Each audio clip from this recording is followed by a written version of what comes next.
ప్రముఖ యాంకర్ గా మారాలా 24/7 digital media స్కూల్లో చేరండి. వివరాలకు కింది నెంబర్ కి సంప్రదించగలరు. Hi hello welcome to 24/7 news TV.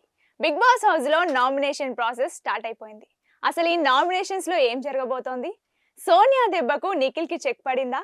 ఈ వారం డేంజర్ జోన్ లో ఎవరున్నారు అనే ఇంట్రెస్టింగ్ విషయాలను ఈ రోజు మనతో పాటు డిస్కస్ చేయడానికి బిగ్ బాస్ అనలిస్ట్ పరిటాలమూర్తి గారు మనతో ఉన్నారు. ఆయన అడిగి మరిన్ని ఇంట్రెస్టింగ్ విషయాలను తెలుసుకుందాం. నమస్తే సార్. నమస్తే అమ్మా. సార్ బాగున్నారా? సూపర్ ఉన్నా.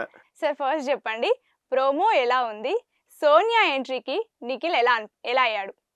అంటే యాక్చువల్గా సోనియా రీఎంట్రీ కానీ ఇదంతా కూడా ఎక్స్ హౌస్ మేట్స్ వచ్చి నామినేట్ చేయడం కొత్తగా ఉంది. ఫస్ట్ ఆఫ్ ఆల్ ప్రోమో చూస్తే మీకేమనిపించింది చెప్పండి. నాకైతే బొమ్మ బ్లాక్ బస్టర్ అనిపించింది. సోనియా దెబ్బ, నిఖిల్ అబ్బా.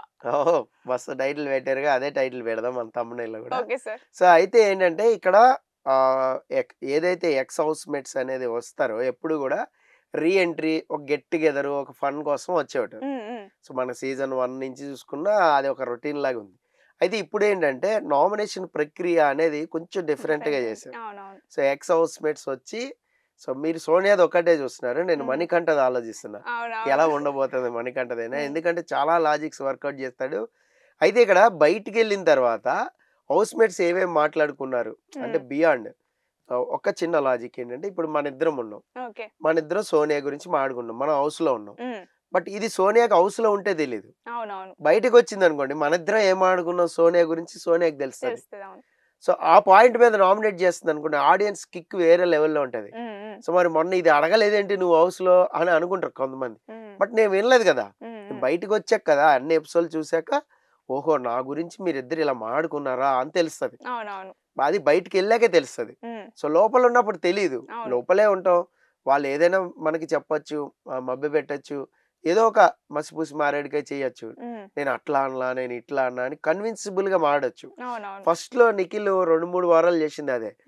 ఇప్పుడు ఆ పాయింట్ సోనియా ఏం తీసుకొచ్చింది ప్రోమోలో మీరు అబ్జర్వ్ చేస్తే, నువ్వు పృథ్వీని ఏ మ్యాటర్ మీద నామినేట్ చేసావు చెప్పండి, గౌతమ్ని ఏ విషయంలో నామినేట్ చేసావు చెప్పు అంది. అంటే ఇర్రెస్పాన్సిబుల్ అనో సంథింగ్ ఏదో కేర్లెస్నెస్ ఉన్నాడో, కాఫీ కప్పు సక్కా పెట్టలేదనో, ఇలాంటి పాయింట్లు ఉన్నాయి.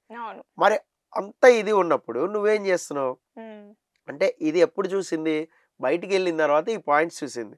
నువ్వు ఎప్పుడైనా నామినేషన్ లో కరెక్ట్ పాయింట్ పెట్టావా చెప్పు. మొన్న కూడా తేజది కూడా కరెక్ట్ పాయింట్ అది కాదు కదా.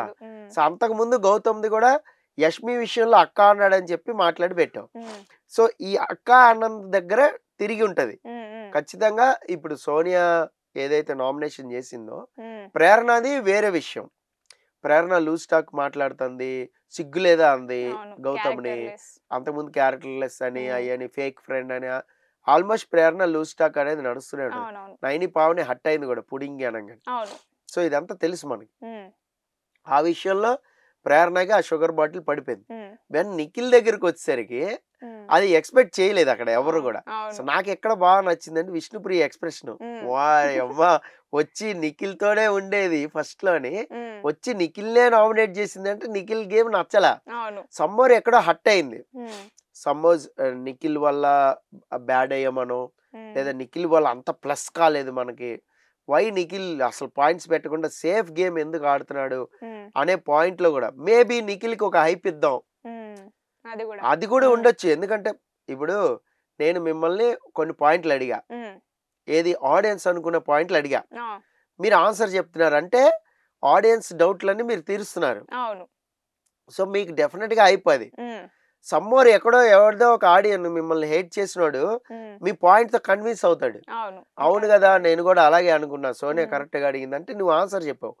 ఆన్సర్ చెప్పినప్పుడు నిఖిల్ పాయింట్స్ కి ఎక్కడొక్కడ సమ్ కనెక్ట్ అవుతారు, మీ వైపు తిరిగిపోతాడు. మీ ఫ్యానే కానీ పక్కకి వెళ్ళాడు, మీరంటే చిరాకు వచ్చి పక్కకి వెళ్ళాడు, బట్ మీరు కన్విన్స్ చేశారు, ఇప్పుడు మళ్ళీ వచ్చేస్తాడు. సో అలాగా మేబీ ఇది కూడా స్ట్రాటజీ అయ్యి ఉండొచ్చు కదా. సో ఇప్పుడు నిఖిల్ నామినేట్ చేయడం వల్ల నిఖిల్ కి అయిపోతుంది. నువ్వు ఎక్కడైనా పాయింట్ పెట్టావా, నువ్వు ఎక్కడైనా గేమ్ కరెక్ట్ గా ఆడాను అనుకుంటున్నావా, ఆల్ ది బెస్ట్ అని పెట్టి కొట్టింది, గాడ్ బ్లెస్ యూ అని పెట్టి కొట్టింది, wish you the same to you అంటే ఇక్కడ ఎలా ఉంటుందంటే టఫ్ ఫైట్ లాగా ఉంది వాళ్ళిద్దరికి మధ్యలో. యష్మి విషయమే టఫ్ ఫైట్ అయి ఉంటుంది.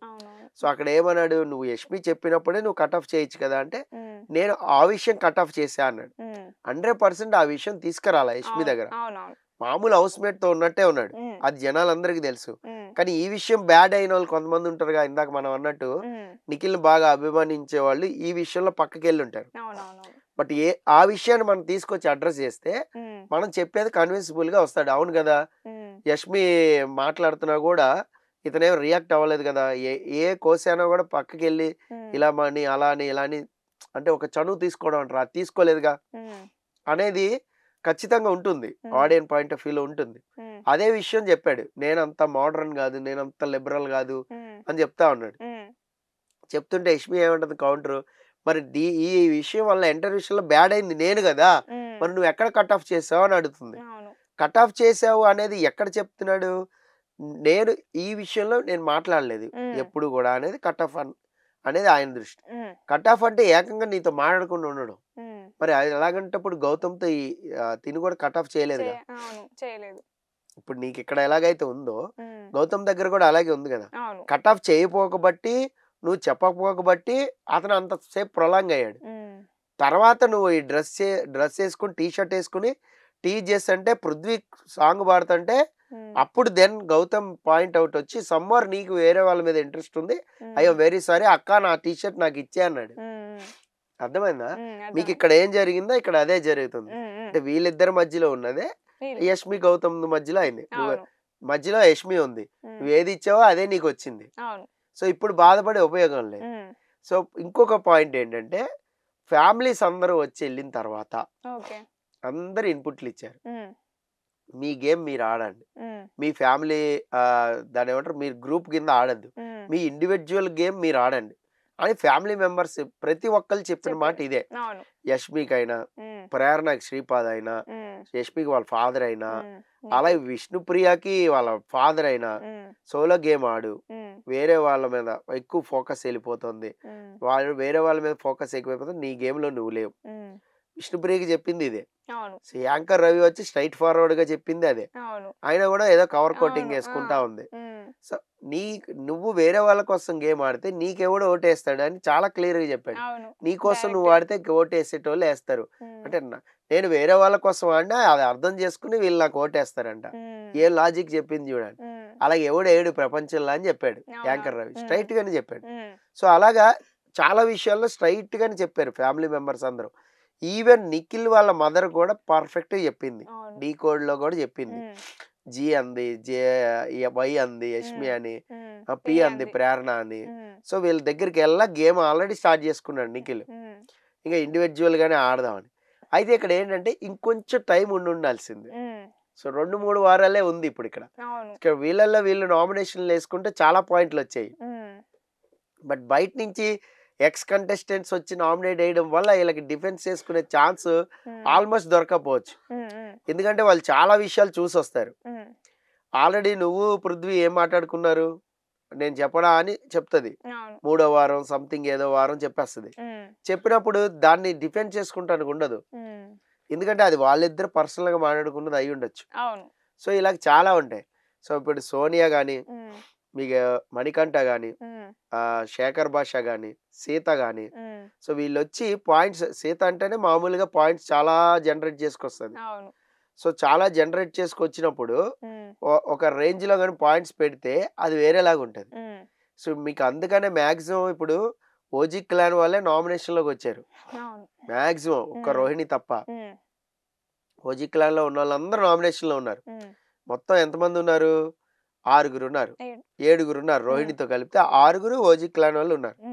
విష్ణుప్రియ, పృథ్వీ, నిఖిల్, ప్రేరణ, యష్మి.